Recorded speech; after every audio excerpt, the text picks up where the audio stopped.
Well, good afternoon, guys. Well, I wanted to let you know what I'm up to now. I can't remember if I told you, but all winter I've been hatching out chicks from my laying hens, and I have a rooster. So I've been hatching out chicks, and I've been giving them away just so people will have chickens.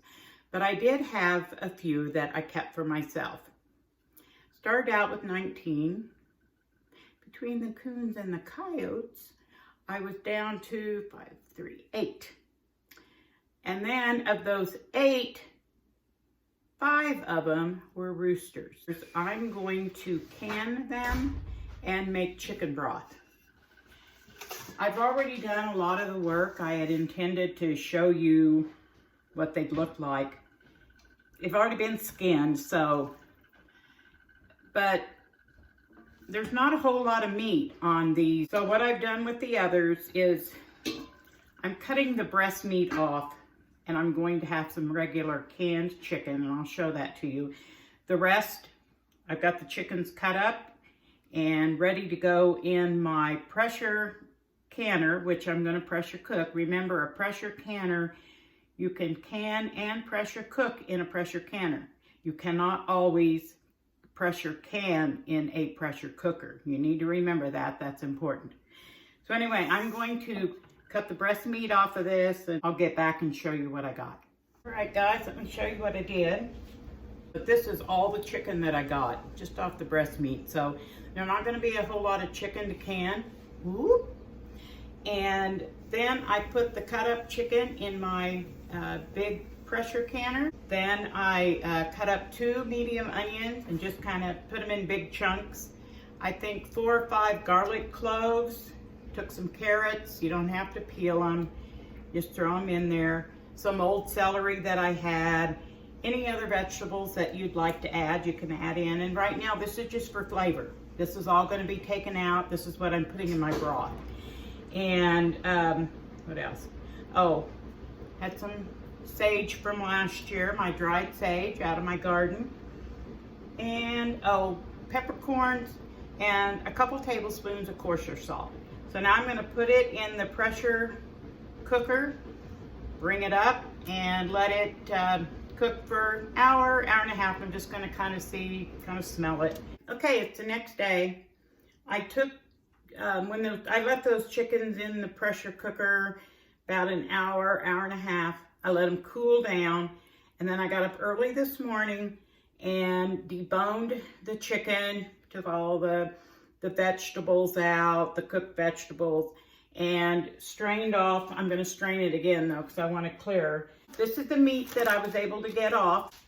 I got 4 of these half-gallon jars of broth with just a little bitty bit of fat. These birds were free range, again, not meat birds, so they don't have a whole lot of fat on them. I am going to skim this fat off. And for anybody that wants to use, especially this, because they were free range, so it's going to be a much healthier fat. This is great for like frying potatoes and cooking with that kind of stuff. And it's seasoned because you saw everything I put into the broth. So it's going to have a wonderful flavor.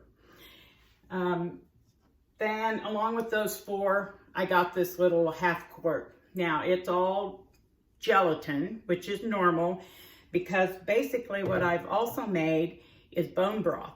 So it's pulled everything out of the bones. And then I showed you this yesterday, this quart jar, and it's packed full of meat that I had cut off, basically breast meat. Okay, here's what I'm doing so far. I took the raw chicken and I had enough for 2 pint jars.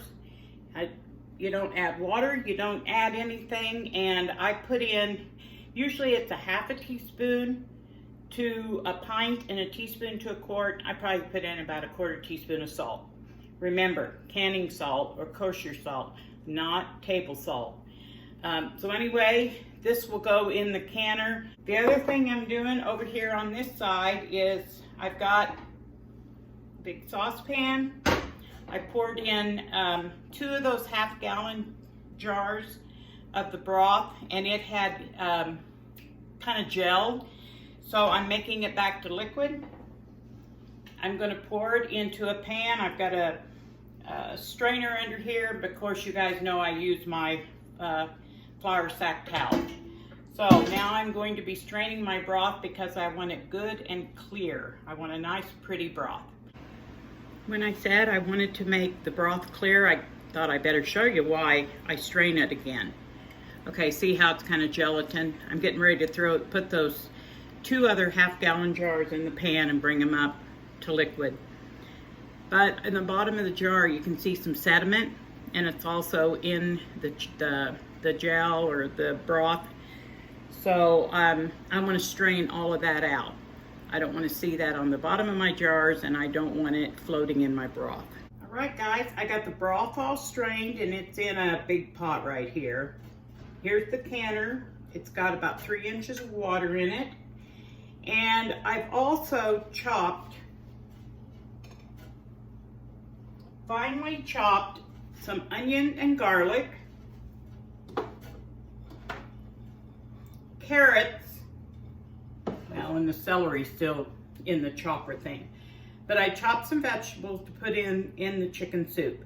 I know that I cooked the chicken down in all of that, but I always add a little so you're gonna have vegetables in your soup. And so now I'm gonna start putting everything together, and I gotta tell you guys, this broth is good. I'm also going to do some plain jars of broth. So I think you've seen me do this before, but right now I just want to see what are we going to get out of 5.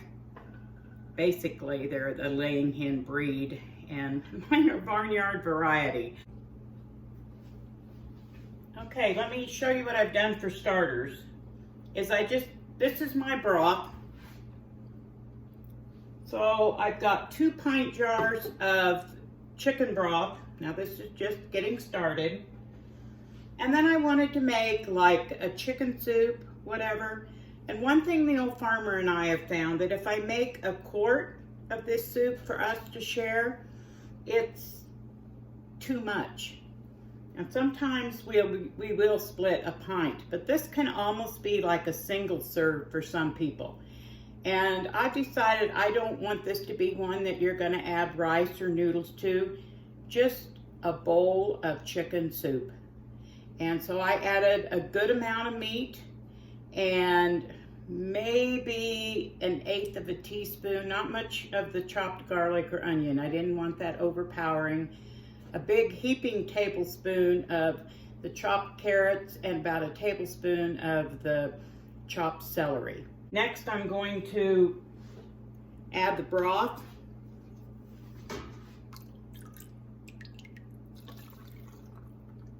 And I really should set it down on the table.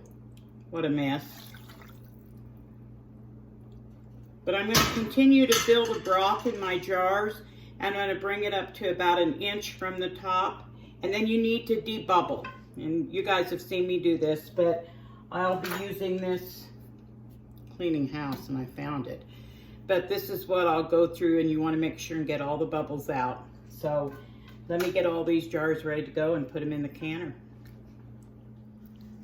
I decided I'm going to go ahead and move you over here so I don't have to lift the jars up and down, and you kind of imagine.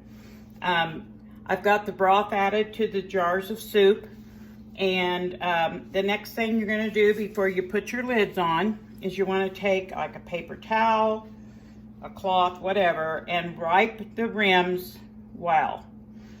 And I forgot to mention, to me it's common sense, but I need to remind you, make sure you wash your jars well.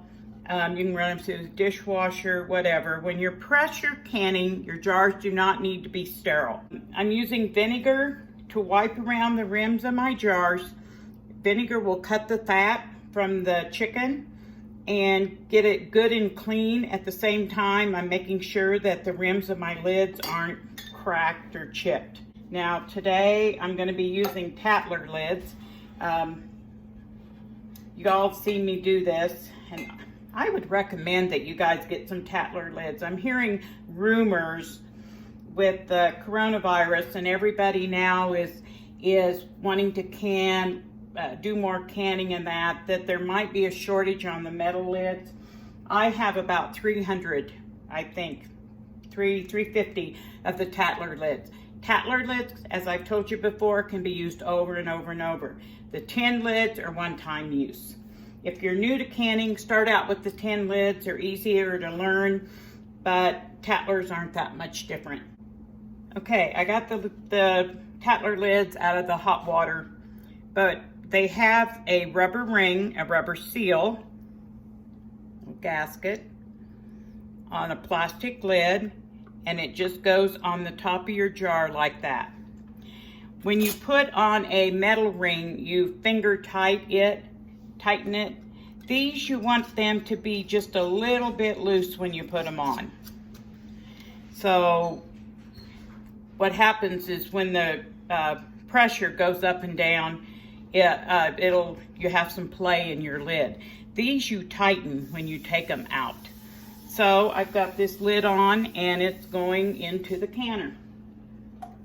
I'm gonna get the rest of these done and get them put in.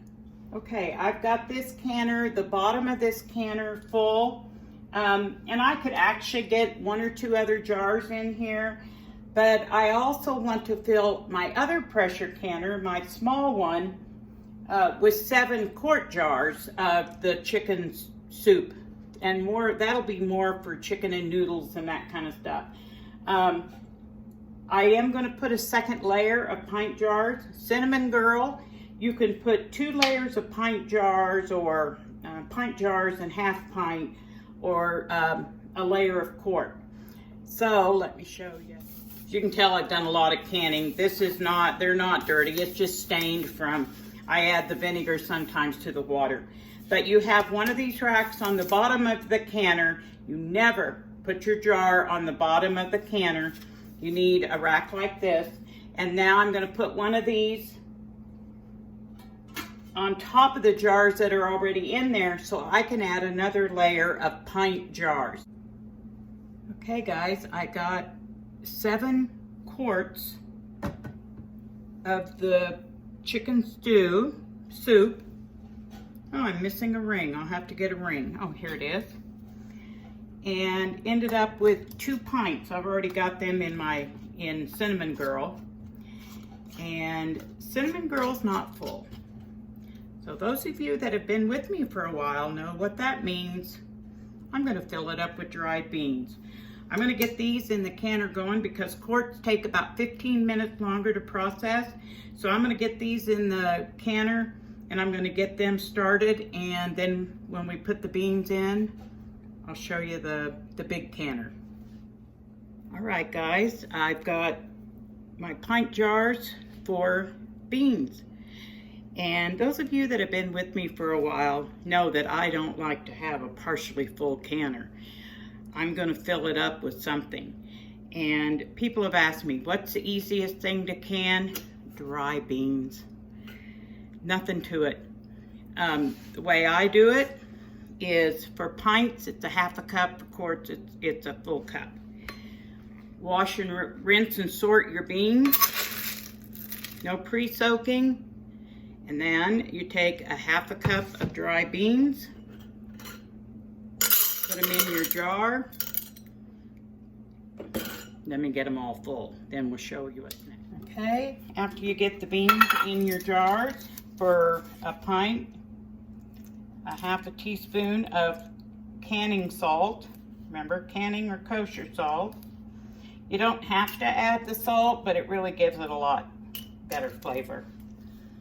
And then we're just going to go over to the sink. Okay, I just took them over to the sink, filled them up to the bottom line with water. We have well water, and we also have a whole house filter. So our water is good. Some people would use bottled water, but I don't find that's necessary here. And I put my lids on and put them in the canner. As soon as I get all these in the canner, the lid's going on. I'll be back. Okay, I wanted to let you know that after I put that jar on, I realized I forgot to wipe the rim of the jar. So I took that lid off and went back. And now I'm just tightening down. With the All-American canner, you bring it up, you don't tighten them, and opposites. And then once you get them all up, then you go back around and tighten the lid down.